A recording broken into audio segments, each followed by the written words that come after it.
Il y a des thérapies qui seront plus efficaces à certains moments de ce que vous vivez. Très souvent, je travaille depuis 15 ans sur des personnes qui vivent des tentatives de suicide, des phases terminales de cancer, qui ont différentes pathologies, inflammations dans le corps. Très souvent, les premières séances, je vais travailler au niveau énergétique. Et ça a plus de pouvoir pour eux. Pourquoi? Puisque ça ramène de la densité. Ça, on enlève de l'inflammation, on fait en sorte que la plomberie refonctionne en fait. C'est de la plomberie énergétique ou mécanique dans le corps. On fait en sorte que ça soit beaucoup plus doux et la personne a plus de densité, de présence, de consistance, plus d'énergie. Donc le nettoyage énergétique, c'est souvent la première chose pour des personnes qui ont vécu une pathologie, quelque chose qui s'est imprimé depuis longtemps.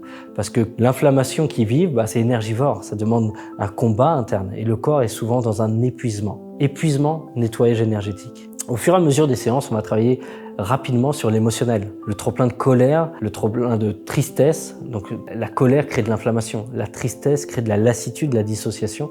Et on va y mettre donc de la paix et de la joie au niveau tristesse.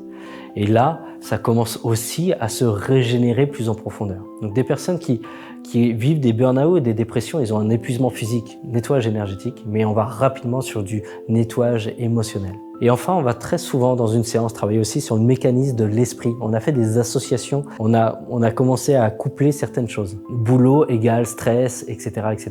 Ce qui fait qu'on se fait vivre des circonstances. Donc, il faut transformer après le mécanisme de l'esprit, c'est-à-dire la réponse automatique à des événements parfois maladroitement perçus puisqu'il y a une blessure émotionnelle. En travaillant sur ces trois axes, on devient complet. Votre corps a été capable de se créer, il est capable de se réparer, mais s'il vous plaît, prenez en compte ses moyens.